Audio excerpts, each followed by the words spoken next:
to another episode of Beautiful Subconscious. Today's episode, I am joined by Claire, the founder of the Center of Bright Beginnings, and I'm excited to talk to her about the transformative and often misunderstood journey of Matrescence. I'm going to botch that word up, so we're going to learn exactly what that is and the correct terminology of it when we speak to Claire. Apologies, Claire. We were doing this off air. I'm just like, yeah, I knew it was going to happen, but she will correct.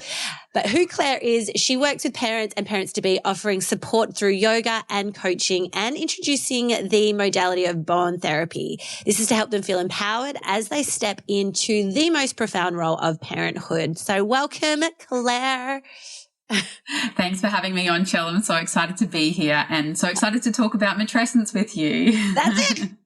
Matrescence. Okay. Matrescence, everybody. Matrescence. Yeah, I'm really, really excited because this is actually the first time I've learned of that terminology. So I'm excited to get into it. But before we do, we pull a card. So as we do this is just whenever people kind of tap into this episode and get called for it, this card is to support them through. So you just let me know when to stop, and that will be the card of the episode. Stop. Oh, okay. I'm an intuitive badass. I love it. Amazing. No, I've never pulled that one before. I didn't actually know that was in the pack. So that's cool. That's the first time I've got that one too. I'm an intuitive badass. Cool. All right. Well, how does that land with you, Claire? Well, I feel like it's a really good omen for just kind of speaking from the heart today. Yeah. Let's just speak intuitively. I love, as the badass women that we are, and parents as well. That's so it, yeah. Absolutely. Let's dive in and understand say it again, please. Matrescence. Matrescence. What matrescence really means, and I will get it by the end of the episode, and why is it such an important transition to understand? Yeah, for sure. So if we think about the word matrescence, and maybe this will help people with remembering how to say it, it sounds a little bit like adolescence, and that's purposeful because if you think about adolescence being the transition that someone goes through when they're moving from being a child to an adult, then matrescence similarly is the transition that we go through moving from being a woman or an adult to a mother or a parent. Now, more traditionally, it's used in the woman to mother role, but I like to just expand it a little bit more because obviously we've also got dads going through this and people identifying in different ways as well. But it's just as impactful.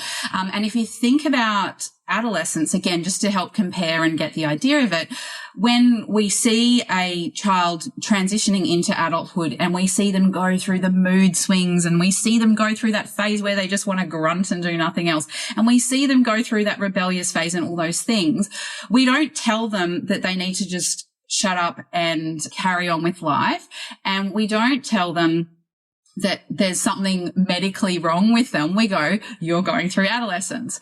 But for so long now in this patriarchal society that we live in, when women in particular going through matrescence, there's so much of the time where they're just getting shut down, where they're expected to just be exactly the same as they were before, continue on as they were, not complain about anything.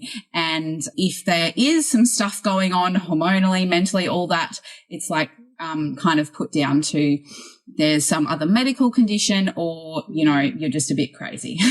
Yeah. And I mean, I'm obviously massively simplifying that, but as you can see, there's a lot of similarities and overlap between these stages of life where there's just such a huge transition. And realistically, at the end of the day, and I'd love to hear your thoughts on this, Shell, but when you go through matrescence, you literally cannot go back to the person you were before. And I say that in a really positive way, but often it's not looked at positively. And I think the word matrescence is an exciting start as it becomes a little bit more broadly used and understood in people starting to see that it can be just a huge awakening and opening up of a person rather than something where well, now you can't go out and socialize as much as you used to or whatever else it might be. Absolutely. It's so completely so true. And it's so great to sort of have a word that can resonate with that, because I don't think it's widely known that there are so much transitions going on hormonally, and we can understand that now. But as a mum and as a female, as a woman going through that transition, I didn't realize all of the things that came up for me as I was not expecting that. I think in a way we go into it thinking like, cool, yeah, we somewhat will have this in the bag, right? We'll wing it. It'll be fine. And I'll still be the same person and I'll have this baby and it'll just be kind of smooth sailing. But all of your things start to be brought up and all of these emotions, and that you can never go back to the person that you were. You can never go back to the woman that you were. It's just like this primitive awakening happens, but then also the emotions of, for me, my experience was my childhood and the mother that I wanted to be, and the innate connection that I want to have with my kids and the mother that I don't want to be. It all just kind of came up and it hits you straight in the face. Doesn't it? My God. Oh, yeah. Oh, yeah. And I feel like we spend so much time, or many people spend so much time, preparing during pregnancy for their birth. But the word matrescence, I think, is finally this permission slip for let's start talking about this whole transition you're going through, not just having the baby, not just what you're going to do in terms of feeding it and sleep afterwards, but actually you as a person and who you're going to grow into, and starting to look at it. I guess I should mention where I've come to the word matrescence from, because I think it is important to acknowledge that the process this word has gone through and its evolution. So it was coined by a lady named Dana Raphael in the 1970s, and she was also the lady who coined the word doula. So, which is beautiful. But at the time she did some research on it, and she was an anthropologist, and there wasn't much interest at the time and it kind of got shelved. And then a lady called Aurelie Athan found it 10 or 20 years later. And I've had the privilege of learning from one of Aurelie Athan's students, which is Amy Taylor-Kabaz. She's Australian, and she runs Mama Rising, which is all about bringing matrescence and understanding of it into society, into people's daily lives, and into this acknowledgement of this experience. And I love that it has been a movement that has happened through women by women.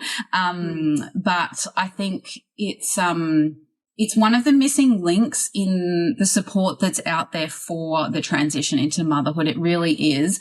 And it just starts with this one word, something so simple to finally allow people to feel seen, heard, and acknowledged in what they're going through, and what can feel like, am I just going crazy, or have I just lost myself? Yeah. Exactly. Absolutely. Because there are all those experiences of like, am I the only one that's feeling this way? Am I the only one that feels like I'm going a little nuts, and like, am I getting it wrong? And who am I now? Where do I fit in this new world? How am I supposed to be?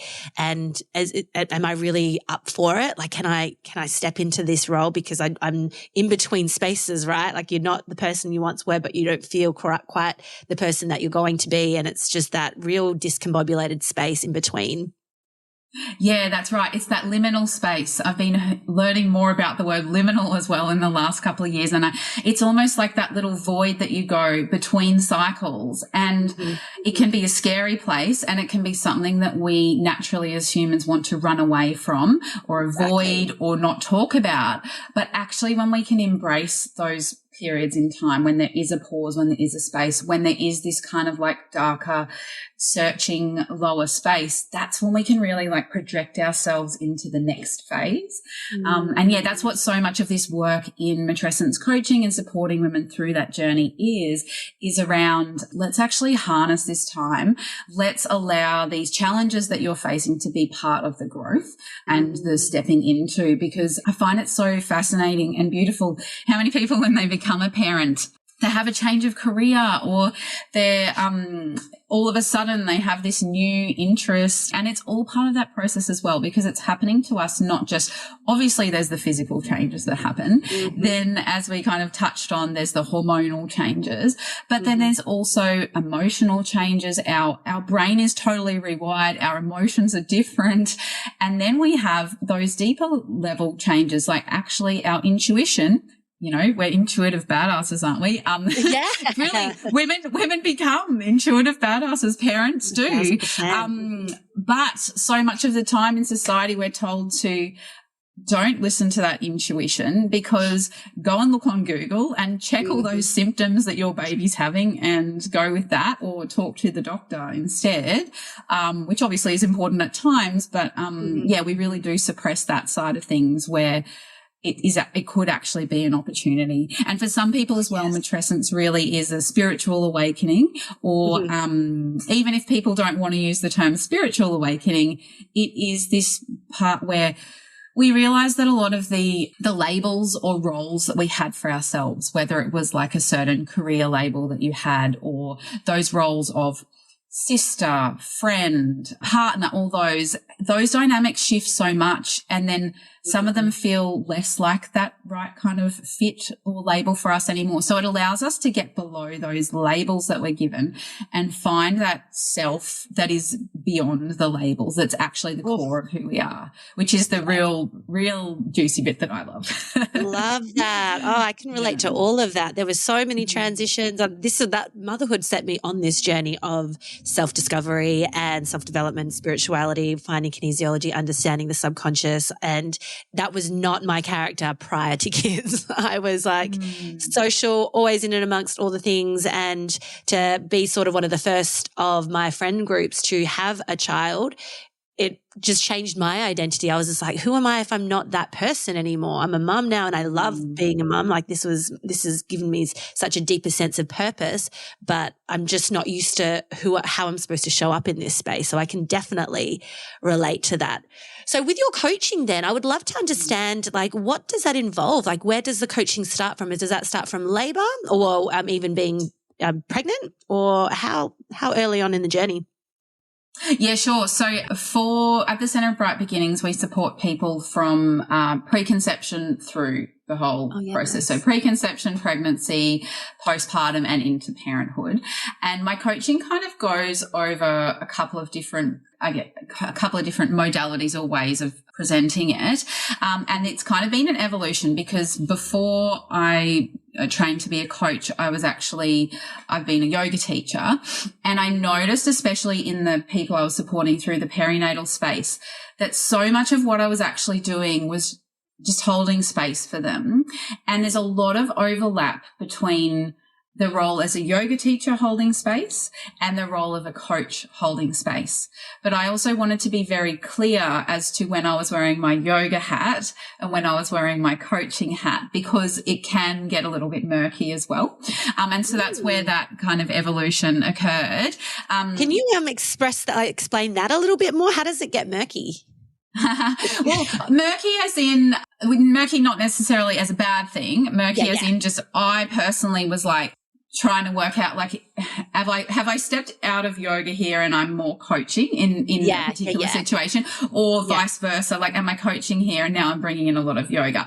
And neither is not necessarily problematic. I guess if I talk from the yoga side first, I'm very passionate about honouring and respecting the roots of the tradition and being very clear when something that I'm doing or teaching is yoga and when it might be something else. Because unfortunately what's happened with modalities like yoga as they've been brought into the West is that they've been commodified and watered down and tweaked and changed, and then they kind of get quite actually removed from what the original purpose and intent of them was. I could talk about that all day, but I won't go into it too much.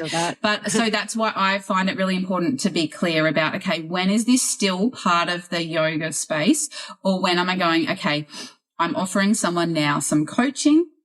It's not necessarily yoga anymore, and I'm going to let them know that so that I'm honouring the tradition, but I'm also honouring them so that they're clear what it is I'm offering them or giving them right now.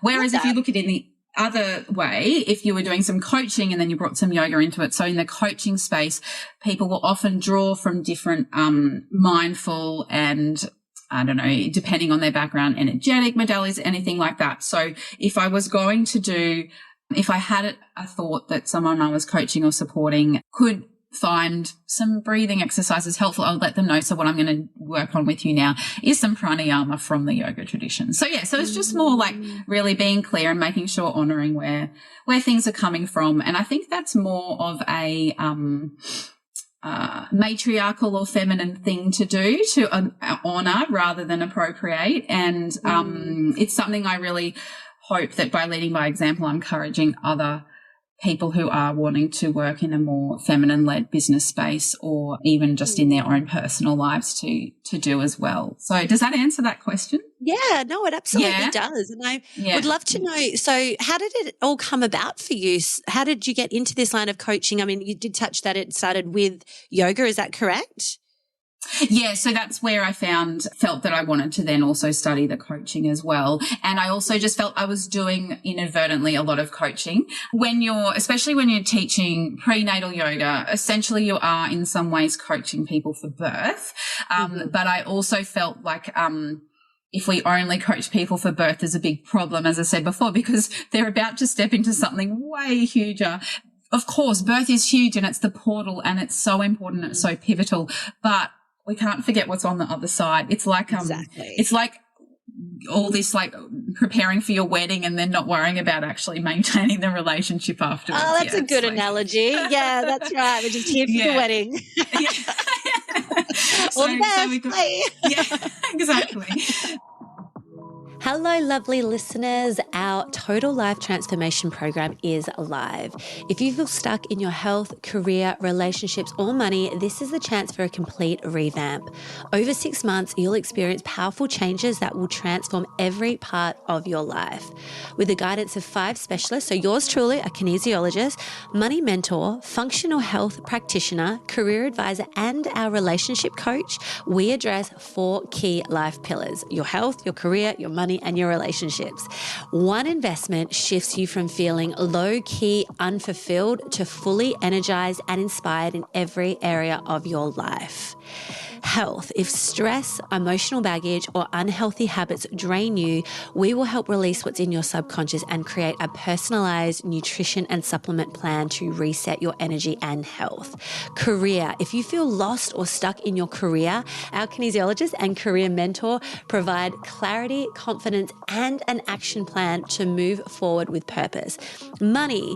If scarcity or fear around money keeps you stuck, we heal your financial blueprint. With our Money Mentor, you will gain practical strategies to confidently manage your finances for life.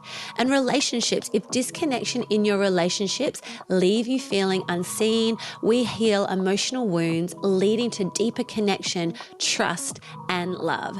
Now it's time to create your extraordinary life. So book your clarity call now for our Total Life Transformation Program, because it is live and waiting for you.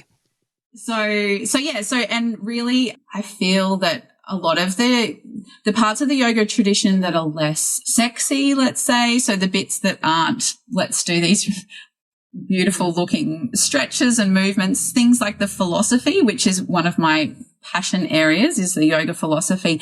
This is where the depth really is, if we can draw it out. And coaching is a great modality to do that, because we can spend a bit more time like reflecting on a concept and what it means for someone. And then they can explore, like, how does that present itself in their lives? How can it support them in their life? But also they can find their own truth and meaning in it as well. So I can give you an example. So one of the key philosophical points of yoga is ahimsa, which means, directly translated is non-violence, but you can think of as like non-harm.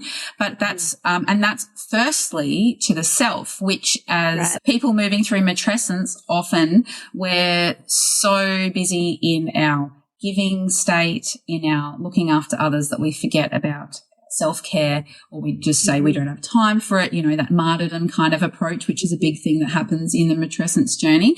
And we can start to look at, okay, how important is ahimsa for me in my life if I'm wanting to teach my children kindness, respect, compassion for others? That starts with me. And you can go into you can go down a whole rabbit hole just on that one little point. So yeah, I guess that's where it kind of started. And I got really into the yoga philosophy and exploring all that through my own matrescence journey.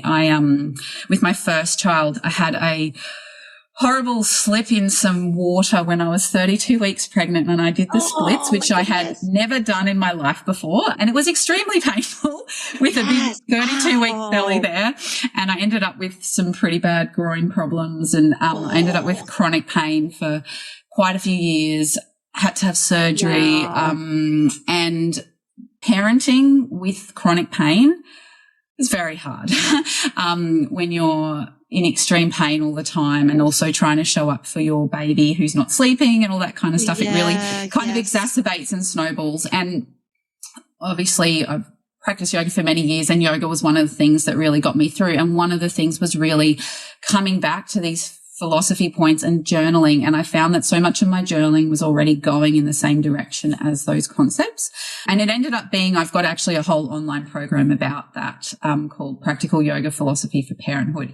And that's probably, and that's probably the first, when I created that program, which was when my son was, I can't remember exactly, 2 years old, maybe something like that. That was when I started to go, there's a bit of coaching in this as well as the yoga. And that's where it's kind of evolved, and now I have those two modalities to offer. That's incredible. Wow. And it often comes from an experience or our own personal journeys, right? And how we get into this line of work, or any line of work. I think it's coming from a personal connection to it, clearly. But to be able to take upon that experience of the chronic pain and how you move through that as you're moving through, the early stages of parenthood and matrescence. Am I saying it right yet? Matrescence. Very close. Matrescence. Yeah. Getting closer and closer. So linking it all in, it's going to be helpful. And I think what you said just earlier about the practical parts of it, because I just know so many mums that in our line of work can already sort of can it and be like, oh, look, that just doesn't seem like something that is me or my personality.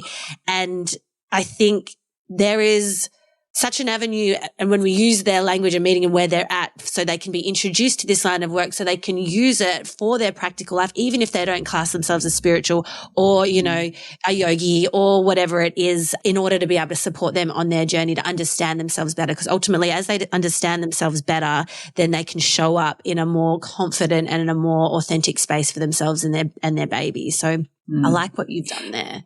Yeah, and you're exactly right. I think it's really important to highlight what you just said in terms of if people are looking for true support, it's got to be where it's preparing them to be autonomous, like you said. Yes, give people some tools and some guidance, but at the end of the day, it's all about supporting them to be able to find what's right for them, and to then be able to continue on with that exploration and that journey for themselves, because they're the only one who actually knows the answers. All we really can do is help them get on the right path towards it. Exactly. It's a fascinating journey, and everyone goes about it in their own unique way. Like when I found yoga, and it was purely a physical motivation for me, just lining up, getting ready for my wedding and wanted to get into the yoga room and sweat out the baby weight from my firstborn. And the line of self-inquiry that would come when you are in those spaces of not talking, just, you on your mat. This was Bikram yoga, so you are looking at yourself through a mirror, and the dialogue that I would have looking back at myself, the thought processes that would come through, and then that self-inquiry that would come with the philosophy of yoga. And at the start, I think it is a really good thing to acknowledge for parents that go down this line is you're going to now start to become conscious of things that may not feel great. And I used to think God, have I screwed up my kids already? Have I already all the ways that I've reacted, and have I screwed them up? And you can take a lot of that on board, and you can feel really shit.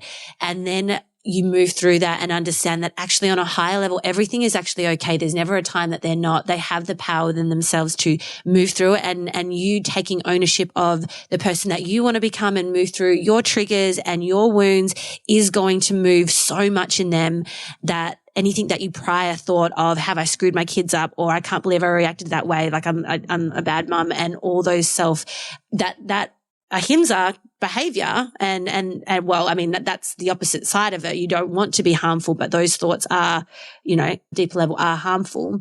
You can start to then heal that within yourself and come back to a space of just empowerment in knowing that these are, going to show you parts of yourselves, but then it also gives you the power to change. Yeah, exactly. Yeah, so true. And yes, that's right. I mean, I'm sure most mums would have that thought of, oh, what I should have done that. Like, I'm going to screw up my kids, like, or I've screwed up my kids. I definitely, that comes up for me as well. Yeah, the blame, it comes the up whole to every blame parent. thing. My gosh, I'm sure. Yeah. Something I heard during my matrescence coaching training that I found really helpful on that. And I'm so terrible at remembering like exact stats and referencing them. So apologies to the amazing person who came up with this one. I'll see if I can find it for your show notes. But it's something like you only have to be an ideal parent like 20% of the time to not screw up your kids, basically. And I was like, good. That's so helpful. I think I'm at least hitting 50%. So great. Yeah. I like on the high achiever because I'd like to think. And it's most days. Stuff. Yeah, that's right. And it does allow you to have bad days. And of course, and the same amazing person who I'm not remembering who said all this, who's I believe a psychologist, but you know, we're actually, by behaving like the humans that we are and making some mistakes sometimes, we are actually teaching our children resilience and letting them see a whole range of emotions. And it's more about, if we realize after the fact, talking to them about it or apologizing, or even if there wasn't the time to do that then, is going, okay, well, next time, maybe that's what I can do, you know. So it's not absolutely that they're all little steps that we can take towards ahimsa. Yeah. Absolutely. It is that ownership afterwards. And I think just taking ownership and accountability just goes a long way beyond the actual event. It's just like, okay, they see me, they understand me. You know, that's on the receivership of, say, of the child. Like they're coming down and understanding that behavior was not okay, and my feelings are valid, and they're meeting me there. And I think that just heals so much. And, you know, for me, and that was a missing point in my upbringing, but that's okay. It's just that ownership piece that I think is what I think most parents from our generation are wanting, because it's a common thing growing up that wasn't always displayed in many households. I'm generalizing, but that's the feedback that I am familiar with. So I could talk all day. Can you just touch on, you mentioned off air that you're studying Bowen therapy. So can you just explain what that is? Yeah, for sure. I'm so fascinated. So Bowen therapy is actually a modality that was developed in Australia, which I love. Oh, nice. By Tom Bowen in Geelong. I told you I'm useless with references. I can't remember the years, but it was in the 1900s. You're doing well with referencing a lot. That's great. And it's grown in Australia, but also grown in Europe and the UK as well. It's becoming quite practiced over there as well. And it's a form of body work which is very, very gentle. So the reason it's so gentle is because it's primarily working on the fascia and the points along or through the body where muscles and tendons and nerves kind of intersect and connect. And when we can work on those points, we're basically talking to, I love the analogy of it's like talking to the Wi-Fi system of the body. So in a Bowen therapy session, it's very much about initiating a healing response in the person rather than the practitioner doing the fixing. So the person who's receiving the treatment, it's just basically sending some messages to their body for it to initiate and start its healing, reorganizing, calming processes, as opposed to, let's put you back into alignment now, or let's tweak this muscle here, or like trigger it. It's about reinitiating those responses for the person. So that's kind of the core theory behind it. Yeah, amazing. And what's really different when you experience a Bowen therapy treatment compared to some other common modalities is that as a practitioner, you'll come in and you'll do a few what are called moves. So these kind of gentle touches across some of these key areas. But between each of these series of moves, the practitioner will actually leave the room for at least 2 minutes between each one. And the reason for that is that it takes 90 seconds for the message that's been given to the body to go to the brain, and then 90 seconds for it to come back and integrate for the person. So by allowing that time, by allowing that time between each move, it's really kind of allowing that person that space, like we were talking before, that liminal space for their body to actually accept that message, process it, and then be ready for the next part of the treatment. And what that allows is just a real deep kind of calming for the nervous system and integration for the body, rather than kind of like shocking it by doing a heap of things quickly or all in one go. And because the process is initiated like that, people experience that ongoing process that's been started on the day of the treatment tends to continue over the coming days. And one of the ways that it's also used as an analogy is that it kind of sets up a series of vibrations or resonances in the body. So that's why it's only very minimal and light touches, because we're allowing those resonances to kind of move through the body as well. So hopefully that gives, I mean, it's one of those things where it also understand it a bit more if you go and try it. Experience it. And there is a lot of crossover with Chinese medicine in terms of it's been more like a working backwards to work this out, but many of the points cross over with particular meridian points in Chinese medicine. And there's even a kind of like a subsection of Bowen therapy called mind-body Bowen, which does look at the Chinese meridians, and you're actually kind of working with them as well. So yeah, there are some overlaps with osteopathy as well, which, I mean, a lot of these modalities, of course, overlap. Totally. Yeah. Kinesiology, absolutely, with all of them too. Yeah, sure. I'm sure it would. And again, I would love to, kinesiology is on my list of things to try as well. I haven't had a full proper session, but I'm sure there'd be some overlaps as well with that. Yeah, it's fascinating. I just, whatever the body resonates with and what it needs, I trust in that. And I'm sure you do too. And this is what I think we are really passionate about, is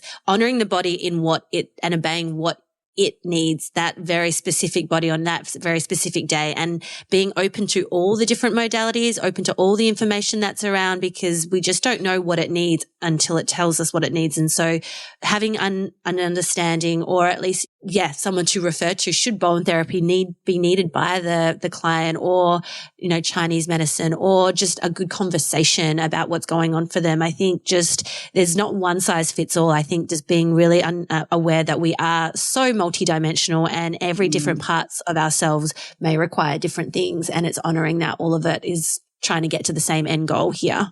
Yeah, no, I love that. And I think there's just more and more scope for practitioners working collaboratively, cross-referring. It's so important. Absolutely. That's right. And I think, like healing and transformation is such a iterative process. It's like the good old Shrek thing of peeling the layers of the onion, you take off one layer and there's another layer there, and that's when a different modality may be more supportive. But of course, at the end of the day, it's all hopefully for people working back towards, I think the key is working back towards finding your autonomy and not expecting to show up to appointments and other people just fix you.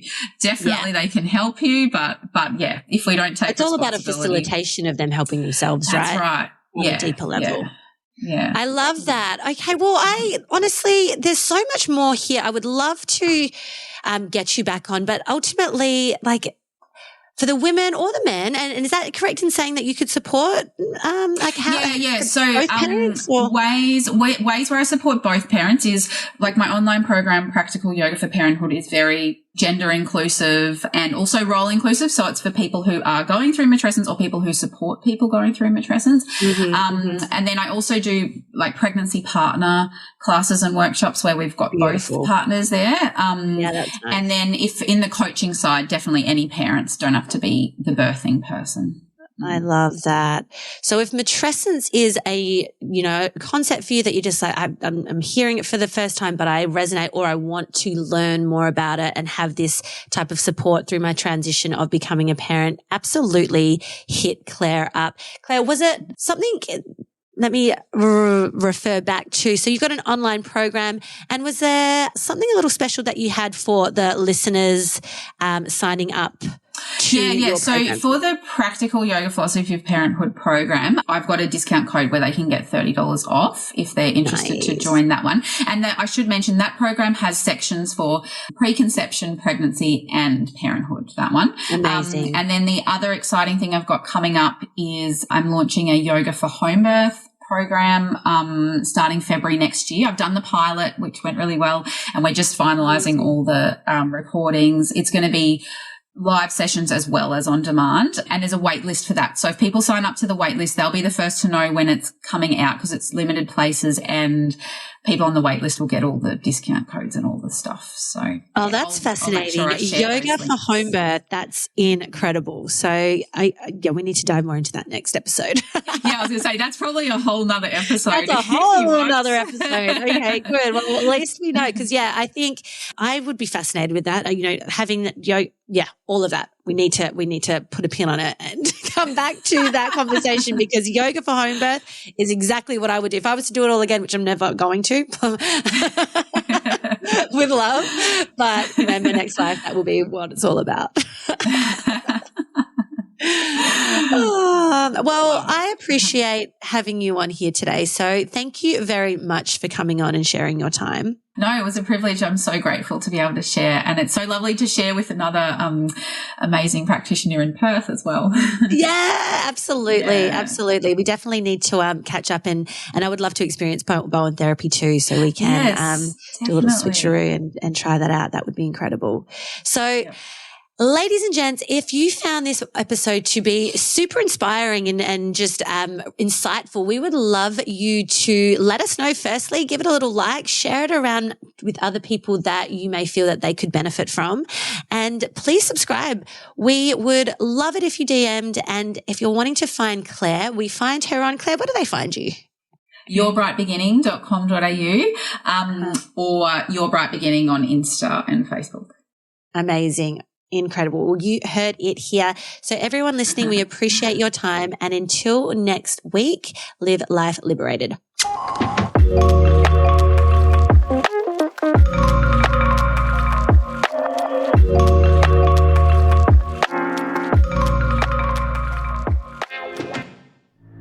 Audience exclusive.